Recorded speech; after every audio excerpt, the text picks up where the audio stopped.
اگر ہم دیکھیں گے جو یہ غزل ہے اس میں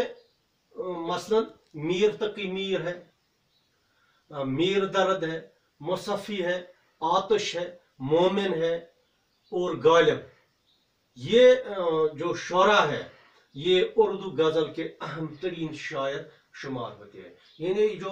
دور جدید ہے، آج کا دور ہے یا آج سے پہلے کا دور ہے، ان میں مثلا یہ شعراء جو ہے میر تقی میر ہے، میر درد ہے، مصحفی ہے، آتش ہے، مومن ہے، غالب ہے، یہ تو اردو ادب کے یا اردو غزل کے اہم ترین شاعر شمار ہوتے ہیں. یعنی انہوں نے ایسی غزلیں بنائی ہے، ایسی غزلیں لکھی ہے جو کافی مشہور ہوئی ہے، جن کو لوگوں نے کافی پسند کیا ہے. دور جدید میں جو آج کا دور ہے، ہمارا دور چل رہا ہے، اس میں اقبال، فراق، فیض اور ناصر کاظمی کے بعد خلیل الرحمن اعظمی، بانی، شہریار، محمد علوی اور افتخار عارف نے غزل کو موضوع اور اسلوب کی سطح پر نئی تبدیلی میں ہمکنار کیا. یعنی کہ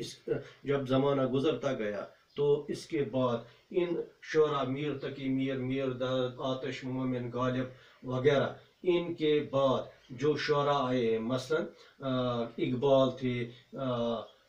فراق تھے، فیض تھے، ناصر کاظمی تھے، شہریار تھے، محمد علوی تھے وغیرہ، انہوں نے اس غزل کو اس کو موضوع اور اسلوب کے سطح پر نئی تبدیلی سے ہمکنار، یعنی انہوں نے اس میں جدیدیت لائی ہے، انہوں نے اس میں تبدیلیاں لائی. زمانہ گزرنے کے ساتھ ساتھ اس میں نئی تبدیلیاں لائی ہیں ان شعراء نے اور اسے جدید دور کی حیثیت سے متعارف کیا. یعنی جدید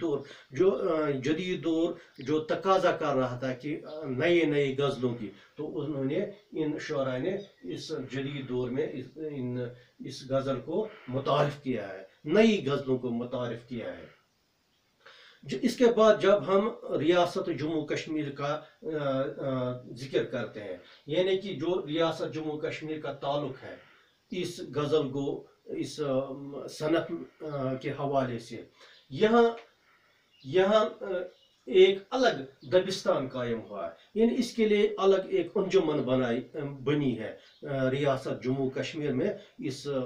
غزل کو شاعری کے لیے ایک الگ دبستان قائم ہوا ہے، جسے اپنی امتیازی اعلیٰ شان کی وجہ سے اردو ادب کے اعلیٰ حلقوں میں مقبولیت حاصل ہے. یعنی کہ یہاں پر ایک ایسا دبستان قائم ہوا ہے، ایسا انجمن قائم ہوا ہے غزل کے حوالے سے، جس انجمن سے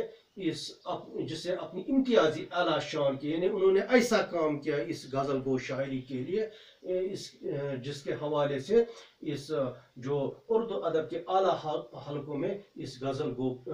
شاعری کو مقبولیت حاصل ہوئی، یعنی مشہوریت زیادہ سے زیادہ ہوئی. انہوں نے ایسا کام اس سلسلے میں کیا ہے ان شعراؤں نے. تو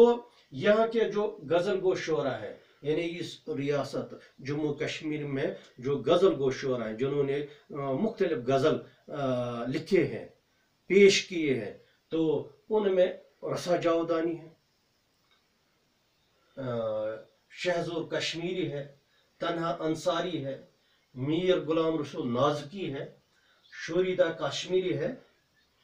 حامدی کشمیری ہے، حکیم منظور ہے، عرش صحبائی ہے، عابد منوری ہے اور شبیب رضوی نمائندہ حیثیت رکھتے ہیں. یعنی یہ ایسے شعراء ہیں ریاست جموں کشمیر میں جنہوں نے غزل گو شاعری میں کافی اچھا نام کمایا، جنہوں نے ایسی غزلیں لکھی ہیں جن کو پڑھ کر جو سننے والے ہیں یا جو اس کو داد دینے والے ہیں وہ بہت ہی محسوس ہو رہے ہیں. ان کی جو یہ غزلیات ہے ان شعراء کی. اسی طرح یہاں پر بھی ریاست جموں کشمیر میں بھی اس میں بھی بعد میں جدیدت آئی ہے. جن شعراء نے نئے غزل لکھے ہیں ریاست جموں کشمیر میں، یعنی جو نئے غزل گو شعراء ہے ہماری اس ریاست میں، ان میں پرتپال سنگھ بیتاب ہیں، اسی طرح رفیق راز،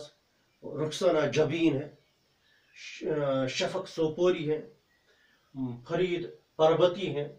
نذیر آزاد ہیں، اور اسی طرح نکت نظر قابل ذکر ہے. یعنی کہ یہ ہماری جو ریاست جموں کشمیر ہے، یہ